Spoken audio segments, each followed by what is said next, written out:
के भनम के म के भनम क्लब बुजसँग पनि ड्र खेल्यो के यदि एमाल नभएको भए यो गेम हारिसकेको थियो लास्टमा अन गोल गर्नु पनि एमालको हात छ होइन यदि हाम्रो केटाहरू हाइल्यान्ड खेल्न सक्दैन भने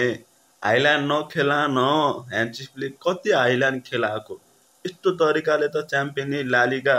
त सपनामा त हामीले 10 वर्ष कुर्न पर्छ के च्याम्पियन लिग जित्नको लागि यस्तो तरिकाले हामी फेरि 10 वर्ष कुर्न पर्छ हाइल्यान्डले काम गर्दैन भने सक्यो त बारम्बार त्यही हाइल्यान्डले गर्दाखेरि हामीले हार्नु परिरहेको ड्र खेल्नु परिरहेको छ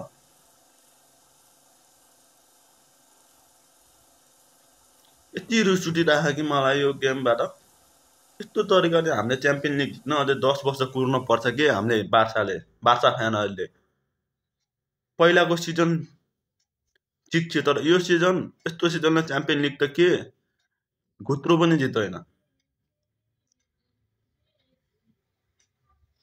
त्यही भएर मलाई यति रिस उठिरहेको यो गेमबाट फ्रस्ट्रेसन भइरहेको छ त्यही भएर आइन्दा अर्को गेम यस्तो भयो भने म मोबाइल नै फुटालिदिन्छु ल सब फुटालिदिन्छु गेमै हेर्दैन बार्साको आइन्दा अर्को गेम यस्तो भयो भने क्लब बुजसँग हारिरहेको छ ड्र खेलिरहेको हामीलाई हारे सरी हो कि यो ड्र भनेको हारे सरी हो क्लब बुजसँग ड्र खेल्नु भनेको अर्को गेम एपछि च्याम्पियन लिगमा चेल्सीसँग छ चेल्सीको होममा के धोबी खाएर आउने हो चेल्सीको होममा गएर यदि अर्को गेम यस्तै भयो भने गुजरात नराम्रो हुनेवाला छ होइन तर हाइल्यान्ड नखेला डिफेन्स चाहिँ जहाँबाट नि खुले कुण्डेलाई खुलेछ अराउको त्यत्तिकै खुलेछ अनि पोजिसनले मात्र हुँदैन नि वान बल लिड भयो कि गोल पोजिसनले मात्र के दिन्छ खाना दिन्छ गेम जिताउँछ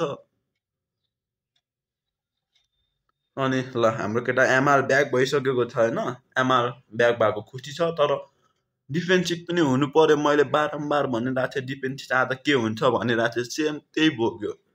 अनि मिडफिल्ड पेडी नहुँदा पनि काम छैन कि मिडफिल्ड राफिनिया र पेडी ब्याक आउनु पर्छ क्या अब